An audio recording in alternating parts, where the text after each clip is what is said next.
Nagbabalik ang bagong Pilipinas ngayon. Pagkakakilanlan ng mga nasa likod ng Pogo Hub sa Porac, Pampanga at ang mataas na bilang ng mga illegal Pogo sa bansa ating pag-uusapan kasama si Dr. Winston John Casio, ang tagapagsalita ng Presidential Anti-Organized Crime Commission.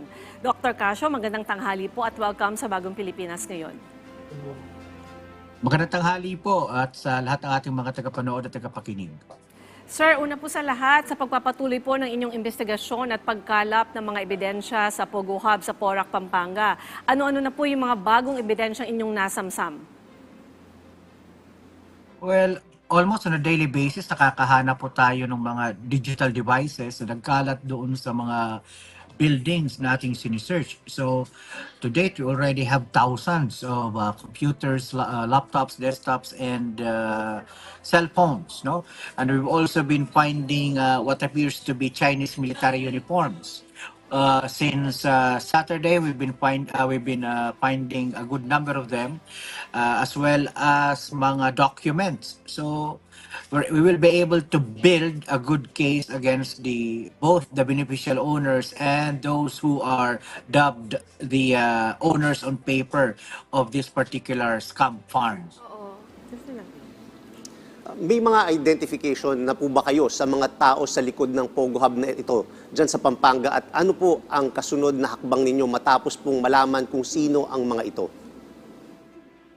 Yes sir, tayo po ay nakita na po natin kung sino yung mga pangalan. Well, based on the documents that we have obtained from the search as well as the other documents that we have obtained from our partner agencies. As well as we've also been able to retrieve certain other evidence that would point to the so-called beneficial owners. Kasi the owners on paper do not necessarily reflect the actual owners, the so-called beneficial owners of this particular scam farm. So all of these individuals will be charged accordingly with the different violations that they've had. Also, meron din po tayong mga na-identify ng mga quote-unquote managers, mga torturers, mga enforcers na naituro ng ating mga witnesses at saka ng mga complainants. Makakasuhan din po natin ang mga ito. Bukod po sa mga nabanggit ninyo, may katotohanan din po ba tungkol sa isang pinaniniwalaang Chinese military medal na inyong nakita sa inyong investigasyon sa lugar? Ano po ang indikasyon nito kung ito ay hindi pala peke, no? Kung totoo?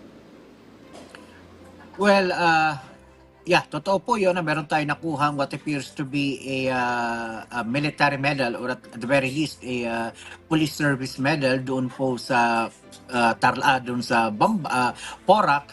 At kung ito man po ay mapatotohanan na totoo, authentic na military medal at saka mga uniforms na nakuha, we could probably deduce two things, no?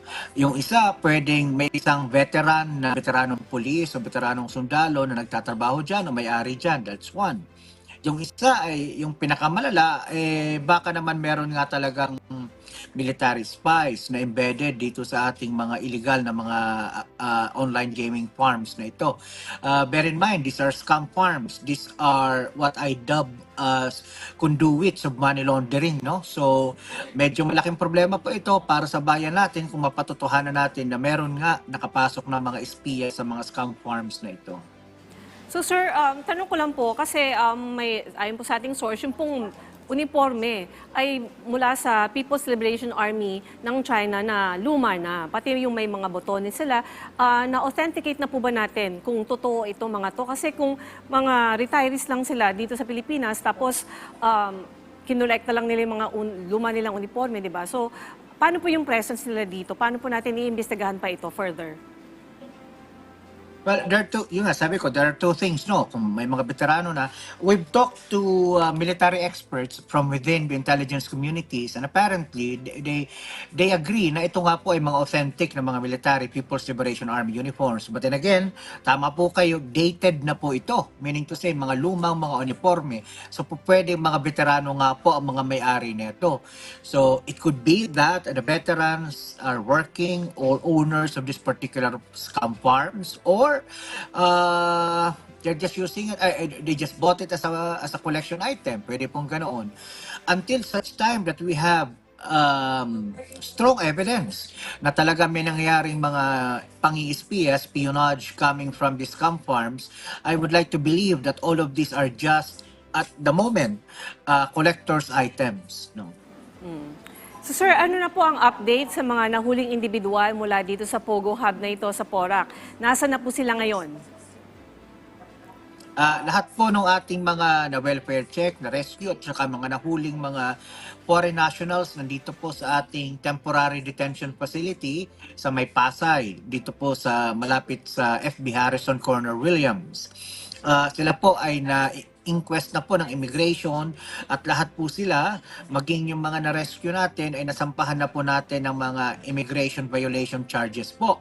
So, yung mga na-identify natin ng mga victims, we won't be able to report them, as well as those yung mga identify natin ng mga torturers at saka magiging respondents natin eventually. We will bring them to court and we will have them answer for their crimes here in the Philippines. Now, the rest that you won't be able to charge criminally, we would deport them at the soonest possible time as the funds become available po. Dr. Casio, ayon po sa report, habang gumugulong ang investigasyon, tumataas din di umano ang bilang ng mga illegal Pogo Hub sa bansa. Nasa ilang Pogo Hub na po ang illegal na nag-ooperate sa bansa ngayon at mula po sa anong mga lugar ito?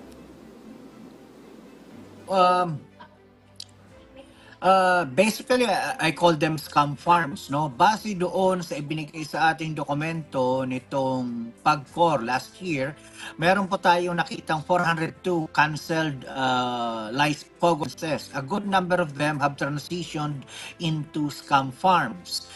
So, sa isang listahang nakita namin na magmula sa PAGCOR, meron kami namataan, na-evaluate na 58 scam farms na active.